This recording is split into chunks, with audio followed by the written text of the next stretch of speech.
Alright, it's about 9 o'clock the next morning, and I had an okay sleep. You know, after a cruise day, the boat is usually pretty hot because the engines are warm, and each engine is about 2,500 pounds, roughly comprised of metals, and you know, when you get roughly 5,000 pounds of metal up to about 180 degrees, it doesn't exactly cool down that quick, and it usually leaches off quite a bit of heat, you know, in the first 24 hours of sitting at anchor. And with how hot it's been, it was noticeably warm last night in the boat. So yeah, we're just at anchor now at Oyster Cove. Kind of a wind has sort of developed overnight here. Yeah, really hot, dry wind, and it's really warm. Like inside the boat, like 8 a.m. it's already like 80 degrees Fahrenheit. So it's yeah, definitely we're definitely gonna be setting into a heat wave, and it's gonna be pretty warm. The wind feels a little bit good actually, but very hot, dry wind. So I don't know if it's maybe coming out of the interior or something like that, but definitely not the typical West Coast type of temperature we're used to. So anyway, we'll see how it goes. I got a nice hat to sort of protect me from the sun, and I'm heading out to pull the prawn traps, and so they've been down about 12 hours. We're going to see how they did. Should be kind of interesting. You never know how the first pulls are going to be at the you know, from a new spot or from a spot you haven't been to in a while. So just heading out now, and we'll see what we got.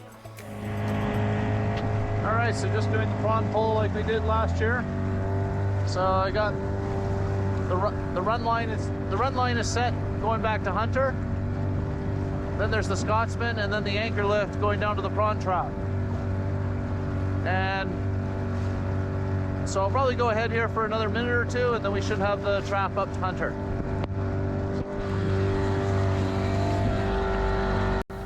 When prawning by this method, you set the trap normally, but when you pull the trap, you use an anchor lift device.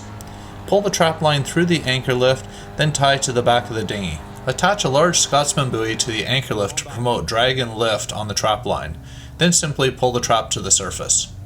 If done correctly, the prawn trap should be lifted to the surface in about 2 minutes and held there by the anchor lift. While this is a great workaround, nothing takes the place of a line hauler. If you have the setup to support one, I highly recommend it.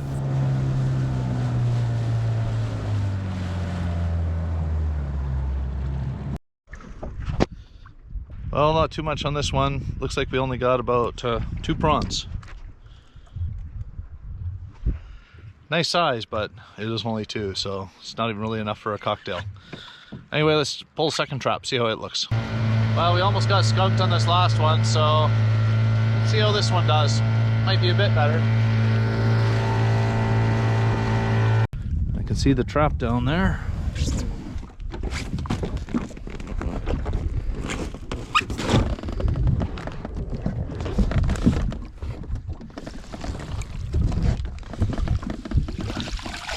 Oh, nothing much.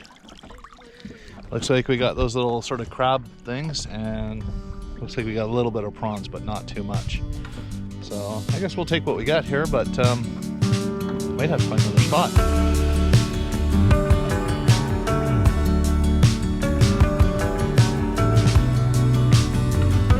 With a nice day, it's getting pretty warm out. I think we're all gonna go swimming pretty quick. Might go for a little paddle first, though. Yeah, it looks like it's gonna be another nice day out here at Oyster Cove. We're getting pretty close to low tide right now, and it's the perfect summertime spot.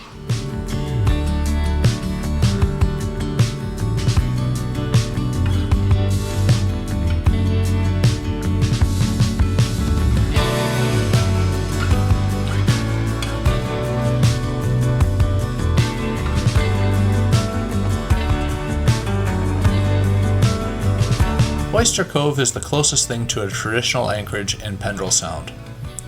There's a bit of mud at the bottom, but due to the small size of the cove, you still need to do a stern tie. As you get closer to the edges of the anchorage, it's more the traditional Pendrell Sound type anchorage, anchoring directly into the bank. Lots of anchor rode and a good stern tie are required.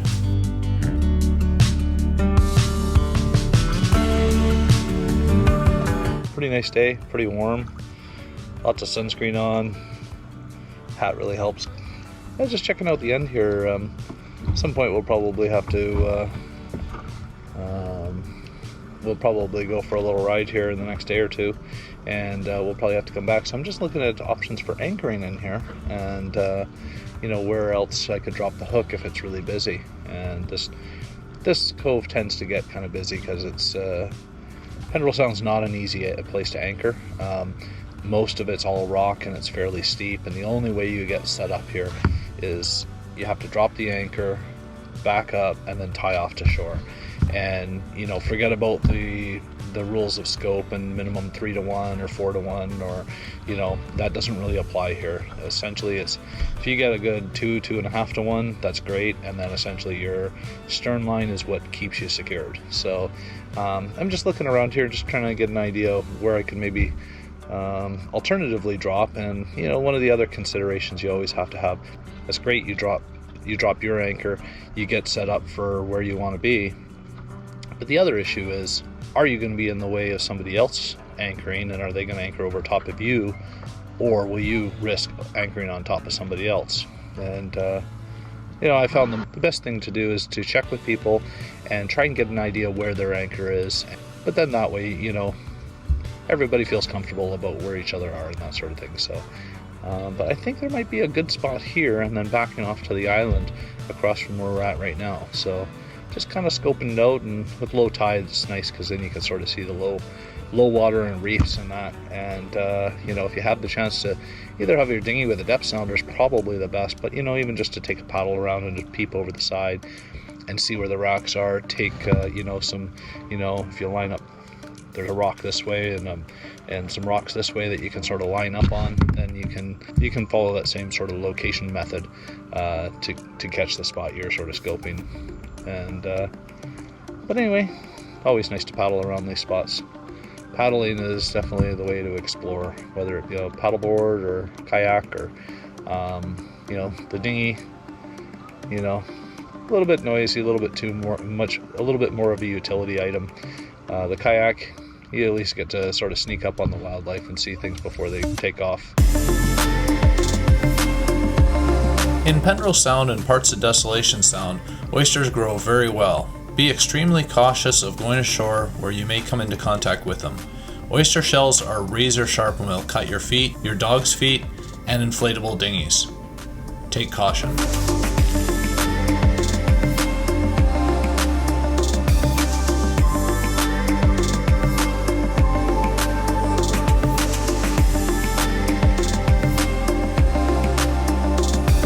Alright, just got back from a paddle, and yeah, it's cooking out there. So got the rash guard on, got the trunks on.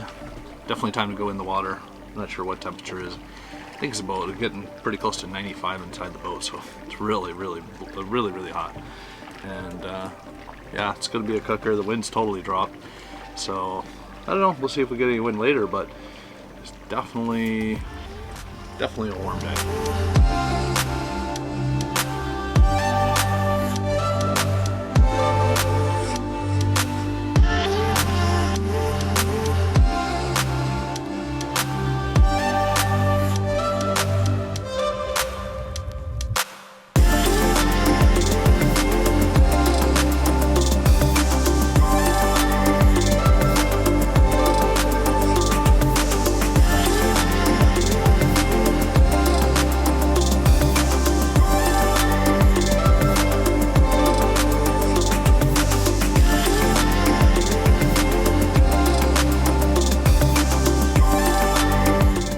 Hunter had managed to find a spot in the bay just south of Oyster Cove where you can get dory to shore regardless of the tide without oysters.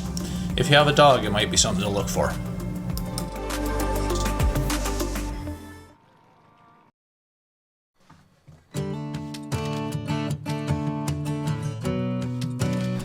Well, with as warm as it's been, we've now stopped cooking inside the boat because it just heats it up so much. So got Hunter's toast cooking on the pan over here, boiling up a pot for coffee, and yeah, Hunter's just gonna have some breakfast here at his little table.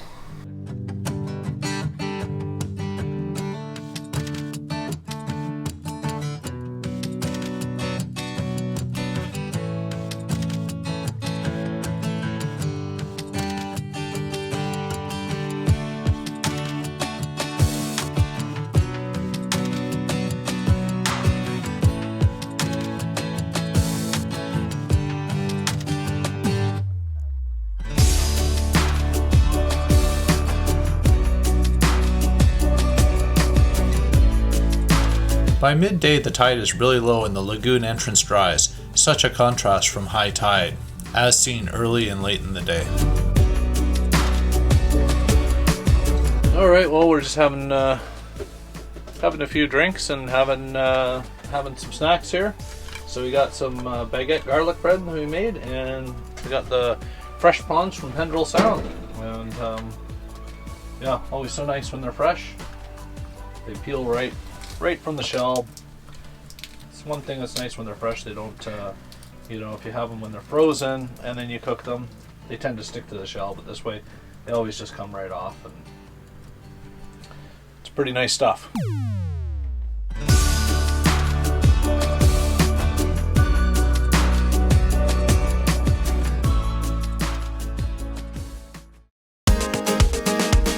We decided to take the kids out paddleboard towing again. Last year, the hub on the prop of the outboard engine spun, requiring a prop replacement before Hunter could get a turn to do a tow. He was pretty excited this year to give it a try. It is kind of fun, but honestly, the paddleboard is the wrong tool for the job. It planes nicely because it's so buoyant, but it's not maneuverable enough in the turns. But this is what we had on hand, so paddleboard it is.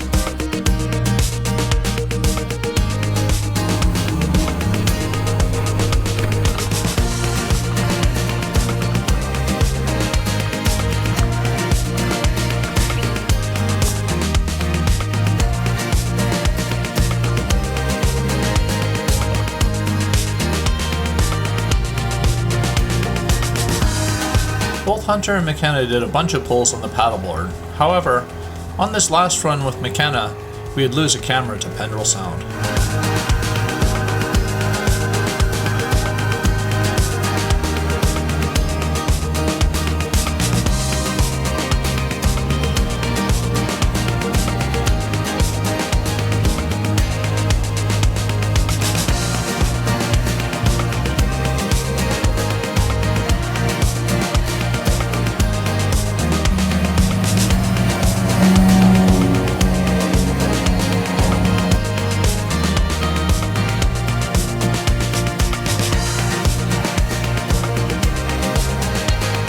Did you catch that? Keep your eye on the white GoPro mounted on the front of the paddleboard as the pull bar wraps around it and rips it off the paddleboard.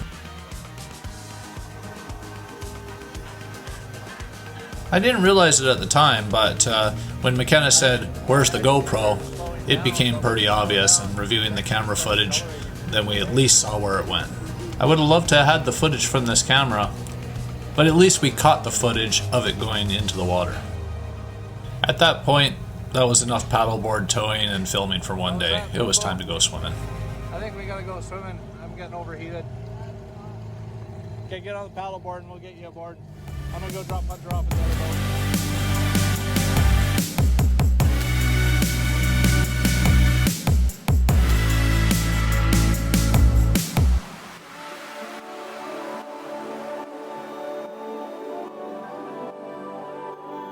Pendrell Sound is unique. For a few months of the year, a handful of boaters come to this place. Some have heard or been told of its features. Some see little point in going to a dead-end inlet on East Redonde Island, a place where the top 5 feet or so is nearly fresh water and often warms into the high 70s or low 80s Fahrenheit.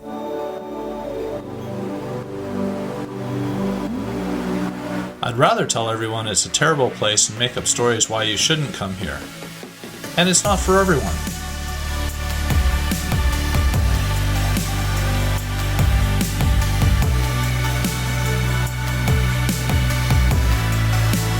But for us, it's not just Pendrell Sound. It's the crown jewel of Desolation Sound.